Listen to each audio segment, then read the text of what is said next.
water, earth, fire, air. Long ago, the four nations lived together in harmony. Then, everything changed when the Fire Nation attacked. Only the Avatar, master of all four elements, could stop them. But when the world needed him most,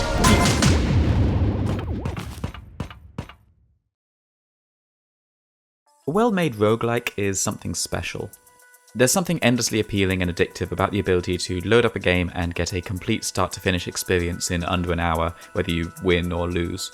Disclaimer: for the purposes of this video, I'm using roguelike as a catch-all term for everything under the single unfocused parameter, including roguelikes and anything else that doesn't quite fit the strict definition, because that way I don't have to go on a long tangent about the inherent distances between them, because the roguelike purity test is frankly something I have zero interest in yet.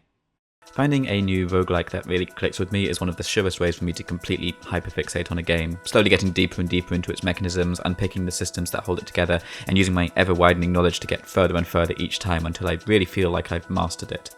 Many of my favourite games are ones that scratch that sort of itch, and 2 of my all-time top 5 games are roguelikes. With the genre being such a widespread and popular one though, especially in recent years, it's inevitable that some gems are going to fall through the cracks. So as something a little shorter after my last 2 videos, I'm going to shine a light on a game that I really believe should be counted among the ranks of classic, perfectly put together roguelike experiences, and talk about what makes it work so well. And also maybe gush about Avatar a bit. This is Wizard of Legend.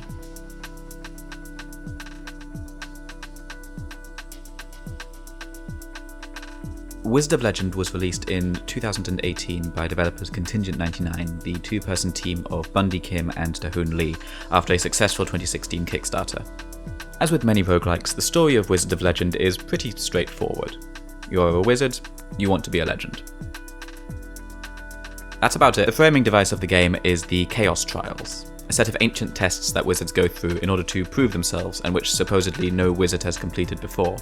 What I like about it is that it's treated less as some all-important mythical rite of passage and more like a festival or game show.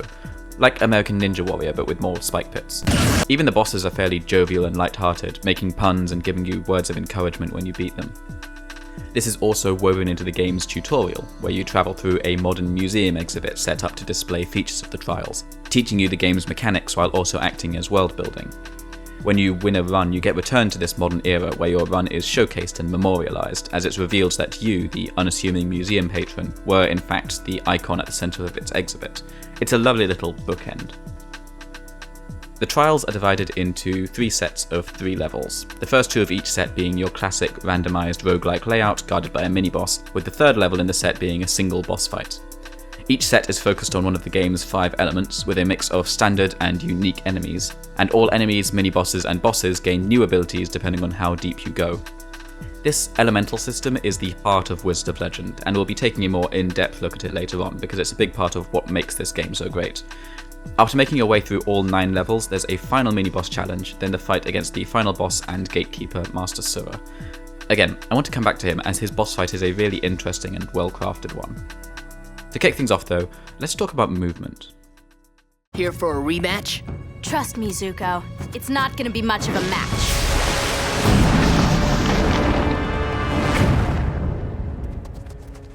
When you strip away all of the presentation, Wizard of Legend is a game about positioning. The great majority of the game involves you stuck in a room with some number of enemies trying not to get hit. That isn't a rare thing in action roguelikes, it's the bread and butter of the genre, but Wizard of Legend turns that bread and butter into a delicious sandwich of pain.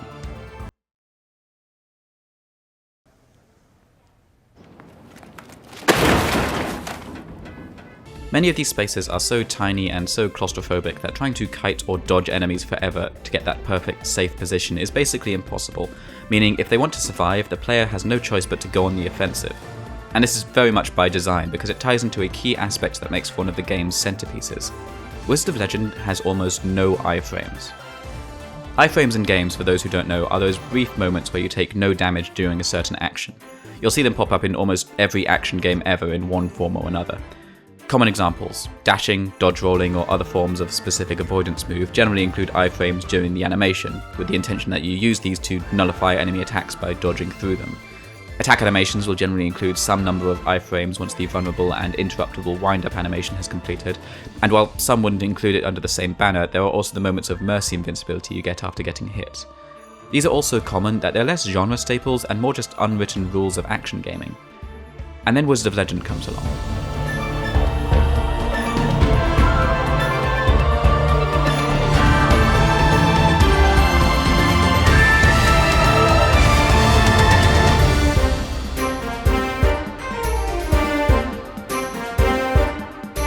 I can't begin to express how much of a unique feeling this gives to the game.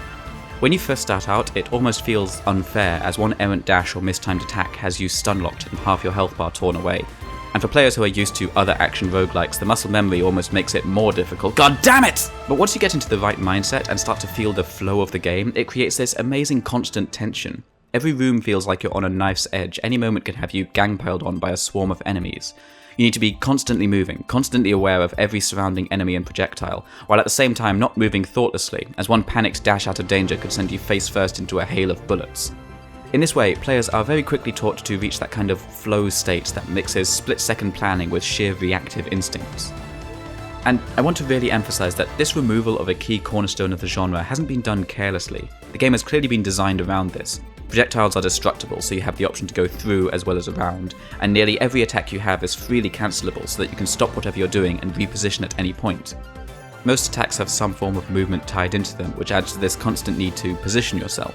And the rare attacks that do have some form of iframe now have a unique strength to them. Plus, while your dash doesn't have iframes, it's still fast and spammable, but not infinitely. There's a brief forced pause and vulnerability window after each one, and again this encourages and trains a specific kind of surrounding awareness as you intuit where you need to end up so that you're not landing in immediate danger. Additionally, the dash just feels great to use. It's responsive and customizable with a bunch of different offensive or defensive options. Additionally, the lack of iframes extends to enemies too, so you quickly learn to time and space out your attacks to string together long combos to stunlock enemies in place. Remember when I said at the start of this section that the small room sizes already encourage aggressive play? It all fits together to ensure that it'll only take a few rooms for a new player to figure out the playstyle the designers want to foster. The only exceptions to this rule are a couple of larger enemies and the bosses who have anti-stagger shields up during their attack patterns. But this still ties in. The shields are only briefly dropped after some number of attacks, but that window of opportunity can be extended by keeping them stunned, which you've already been encouraged to practice on regular enemies through the mechanics of the game. Just as the regular enemies' attack patterns train you for the mini-bosses' patterns, you're similarly wordlessly taught the proper way to fight them back. It all slots together. But this all means nothing if the combat itself doesn't feel satisfying. Thankfully. I'm sorry it has to end this way, brother. No, you're not.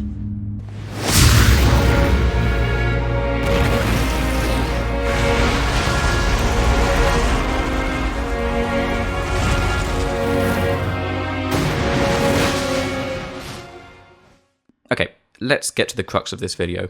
Wizard of Legend is the best Avatar game currently in existence. Like many people my age, I have a deep love for the Avatar franchise, both its near-perfect first series and its flawed but still extremely enjoyable second. And there are a lot of reasons to love the franchise. Great world building, complex character arcs, the best mentor character in television history, the Secret Tunnel song. But the standout and most immediately obvious one is the elemental system and fight scenes. The amount of thought and research that went into the combat in this series is well covered ground, and I've linked a couple of great videos on the subject below, but in short, the combination of martial arts and creative elemental powers, thanks to the incredible work of Sihu Su, is what makes the action of the show so memorable. Each elemental fighting style is based off a different martial art, making them all feel stylized and unique, from the flowing Tai Chi of waterbending to the solid Hungar strikes of earth. And while Wizard of Legend is on the surface a game about slinging spells, in reality its magic system is a perfect encapsulation of what makes Avatar such a joy to watch.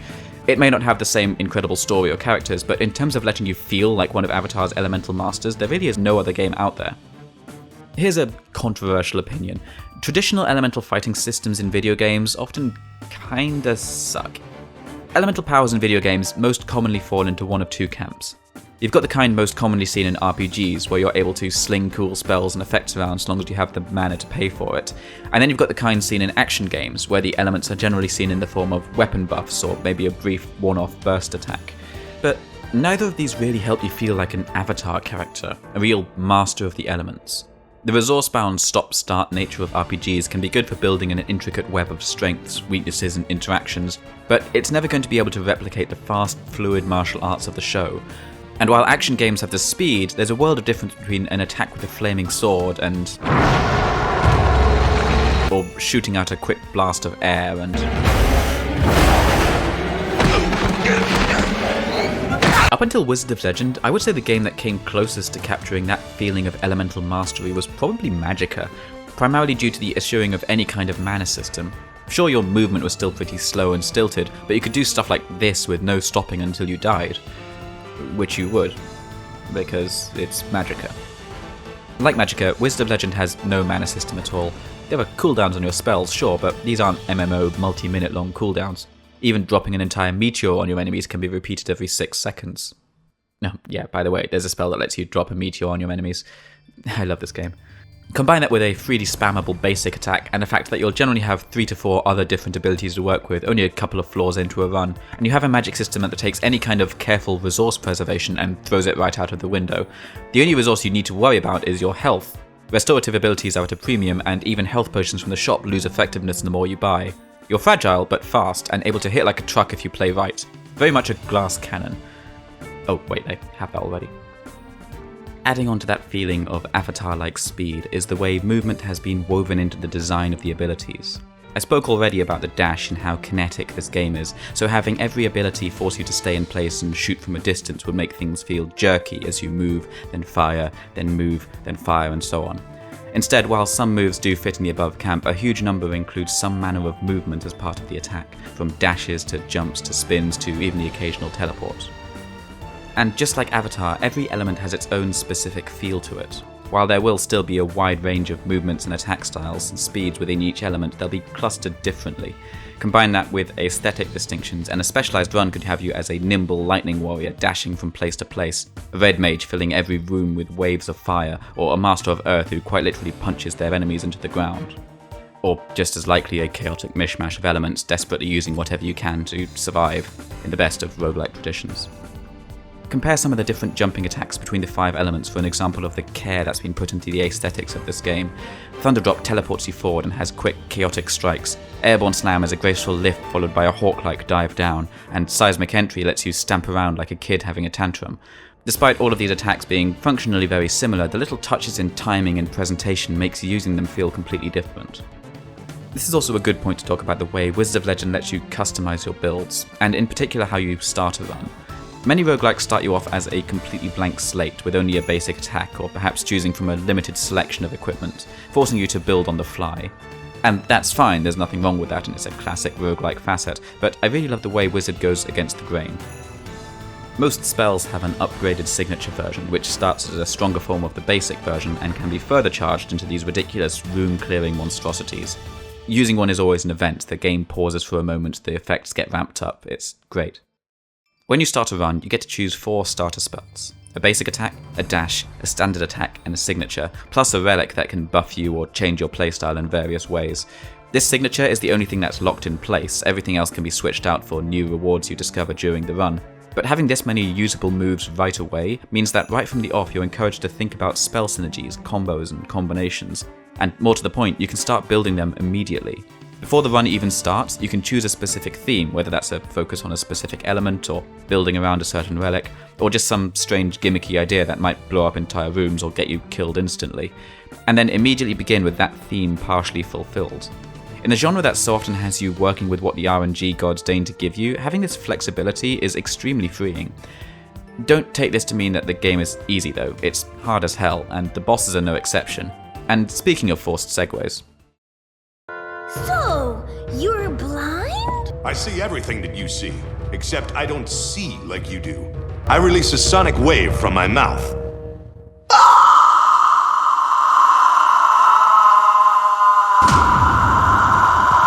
There. I got a pretty good look at you. I'm not going to spend much time touching on the regular boss fights. They're great, the elemental masters have cool designs and a good variety of attacks which ramp up in speed and difficulty as you progress. And the boss rush speedrun mode is honestly an absolute blast, one of my favourite boss rushes this side of the Hollow Knight pantheons. What I do want to focus on though is Master Sura. Wizard of Legend has one of my favourite final fights of any roguelike out there, and as the majority of you who found this channel will already know, I like talking about bosses. So let's dissect this one. Spoilers for the fight, obviously. Master Sura is a fairly short two-phase boss fight. The first phase has him as a stationary shielded figure, where you need to avoid the attacks while whittling down his defensive projection before you can actually damage him properly. I'm not going to spend too much time on this phase, but I do want to note two things.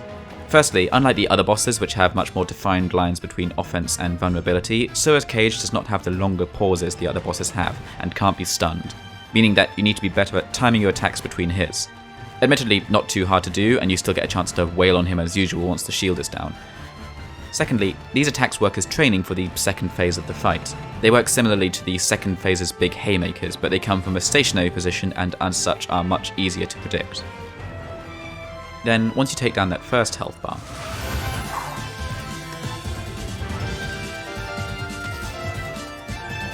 Master Sura's second phase falls into a specific genre of boss fight, one which I like to call the worthy challenger boss.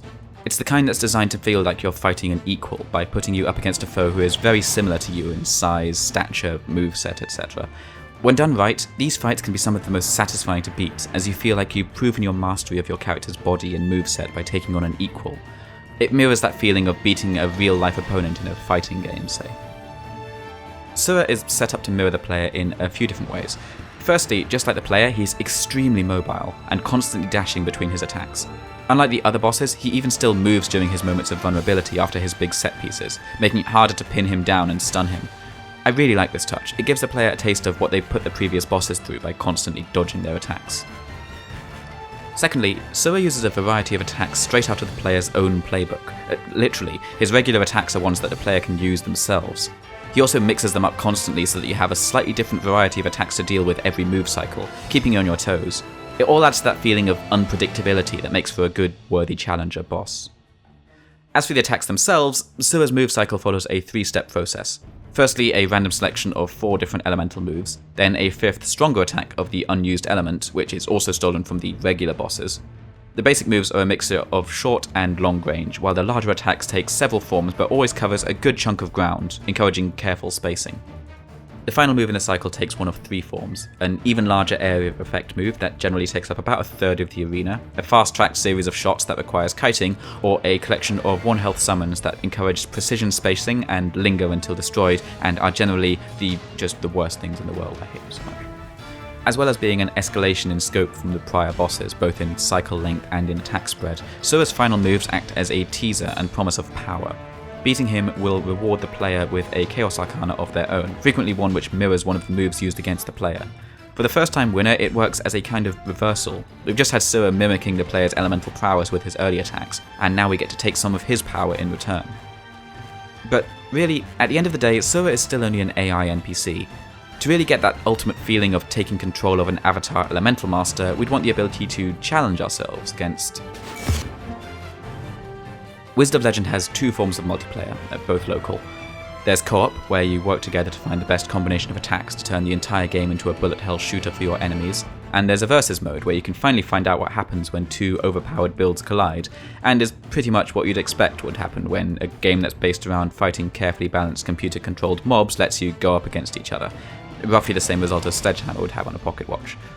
Oh, also the co-op still lets you fight each other, which is even more chaotic since now you're throwing whatever you've picked up along the way at each other. There's nothing more satisfying than hitting your friend with a perfectly thrown icicle to the face. Seriously, I checked.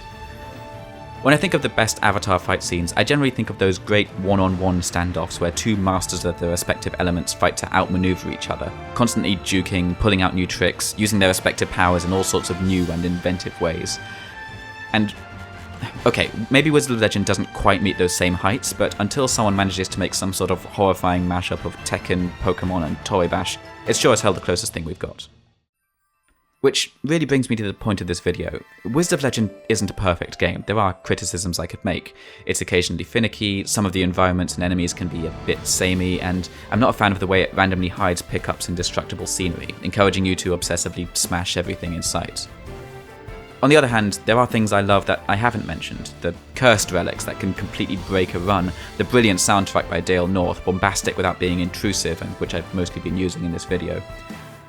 But really, my point can be summed up with this. While I was making this video, Contingent 99 put out a free update to the game, the latest of many.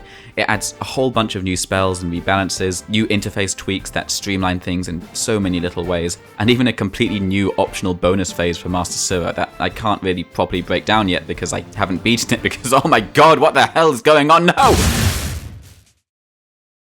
Okay. This thing was released 3 years ago, and while it has its fandom, it hasn't exactly been a global phenomenon. I don't think anyone would blame the devs for having moved on to their next project. But instead they've kept working away at it, adding new content, really making it clear that this game is a labour of love. And I'm of the mind that those sorts of games deserve to be celebrated.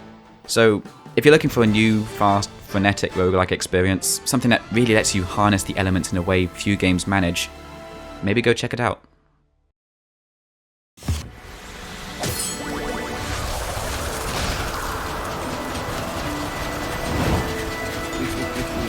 The key is to be like the leaf.